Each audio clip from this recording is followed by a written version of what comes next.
दोस्तों, आज की वीडियो में हम भगवान श्री बाल कृष्ण की लड्डू गोपाल जी की घर में पूजा कैसे करें वो विधि बता रहे हैं। आप साधारण विधि से भी भगवान श्री कृष्ण की पूजा कर सकते हैं, क्योंकि भगवान की पूजा करने के लिए सर्वप्रथम इस बात का ध्यान रखें कि भाव की आवश्यकता है, क्योंकि भगवान ने स्वयं कहा है कि भाव का भूखा हूँ मैं, भाव ही बस सार है, भाव से मुझको बजे तो भव से बेड़ा पार है। भाव बिन कुछ भी दे मैं कभी लेता नहीं, भाव से एक पुष्प दे वो मुझे स्वीकार है। तो भगवान की पूजा भाव से करनी आवश्यक है। कई भक्तजन कहते हैं कि गुरुजी, भगवान की पूजा में नियम बहुत हैं, इसलिए हमने बाल गोपाल जी, लड्डू गोपाल जी घर के अंदर नहीं रखे। कई कहते हैं कि हमारे घर में नॉनवेज बनता है, तो क्या हम ठाकुर जी को रख सकते हैं?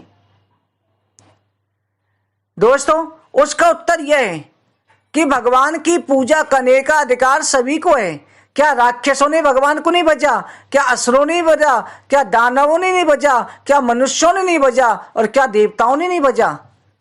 सभी भगवान की पूजा करते हैं, परंतु मेन है कि भगवान की पूजा करने में शतोगुण दान करना चाहिए। आपके परिवार वाले और खाते हैं तो उससे कोई वो नहीं है, आप ठाकुर जी का अलग स्थान रखो। और जो ठाकुर जी की पूजा करता है, लड्डू गोपाल जी की पूजा करता है, उसे छोड़ देना चाहिए। वो नॉनवेज से परहेज रखें, क्योंकि भगवान श्री कृष्ण शाकाहारी हैं। भजन सभी कर सकते हैं, पर लड्डू गोपाल जी की पूजा नॉनवेज खा के नहीं की जाती। हाँ, प्याज लहसुन होता है, तो प्याज लहसुन खाने में आपको कोई दोष नहीं है। पूजा जो भगवान का भोग है वो बिना प्याज लहसुन का लगाएं।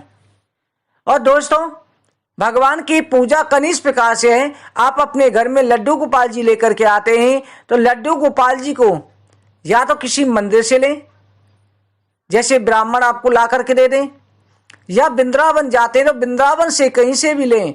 तो उस समय पर भगवान का मोल भाव नहीं करें कि कितने रुपए का है, कि भगवान कभी खरीदे नहीं जाते। वहाँ कहते हैं कि नौछावर कितनी है, और जितनी नौछावर हो उतनी नौछावर दे देनी चाहिए।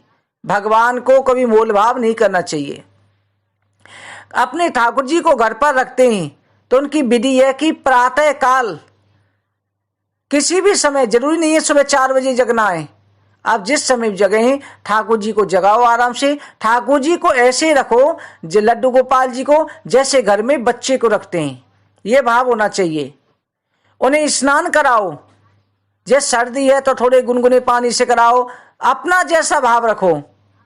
स्नान कराओ, फिर उन्हें अच्छे कपड़े पहनाओ, जैसे बालक का श्रृंगार करते हैं वैसे श्रृंगार करो, फिर उनको भोग लगाओ।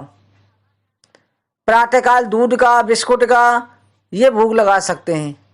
दोपहर को जैसे आप खाना खाते हैं, अगर आपके खाने में प्याज लहसुन है तो आप मलाई के साथ में रोटी का लगा दो, अचार रख लो, चाय साथ लगा दो, दूध के साथ लगा दो, रोटी दूध का, इस तरह से लगा दो। बिना प्याज लहसुन की सब्जी है तो वो भगवान को लगा दो, पर प्याज लहसुन की का ना लगाएं।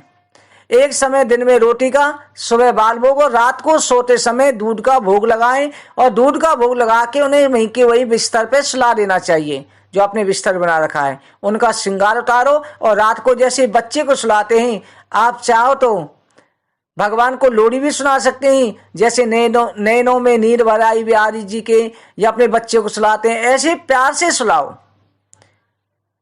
और प्रातः काल भी उसी विधि से जगाओ। आप साधारण विधि से इस प्रकार पूजा करें। और दोस्तों, अगर आप कहीं घर से बाहर जाते हैं तो जैसे बच्चे को ले जाते हैं वैसे उनको भी साथ ले जाओ, क्योंकि हमारे घर के सदस्य हो जाते हैं। आप बाजारों में त्योहारों पर जाते हैं, अपने घर वालों के लिए, सबके लिए कपड़े खरीदते हैं, बच्चों के लिए खरीदे, माता पिता के लिए खरीदे, पति पत्नी के लिए खरीदे, तो साथ में उनके लिए भी खरीदो कि एक पोशाक हम ठाकुर जी की भी लेनी है, ये भी तो हमारे घर के सदस्य हैं, बाल गोपाल हैं।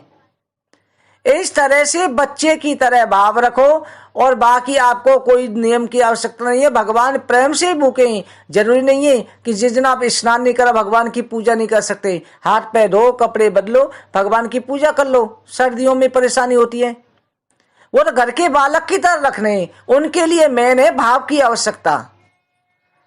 और अगर कहीं आपको मजबूरी है या ले जा नहीं सकते, तो फिर साथ में किसी को दे सकते हैं कि 2 दिन के लिए जा रहा हूं, ये भोग की व्यवस्था ले लो, या मंदिर में दे सकते हैं पंडित जी 2 दिन के लिए आपको प्रसाद की हम सेवा दे रहे हैं, हमें ठाकुर जी की देखरेख कर देना।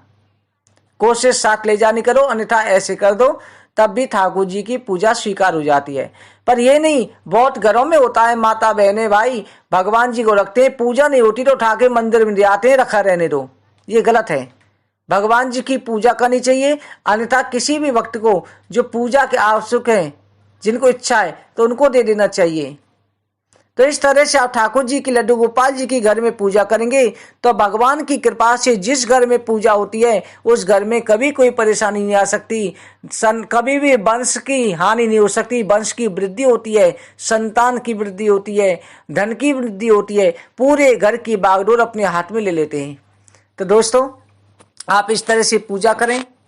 अगर आपको हमारी वीडियो पसंद आई हो इसे लाइक करें, शेयर करें।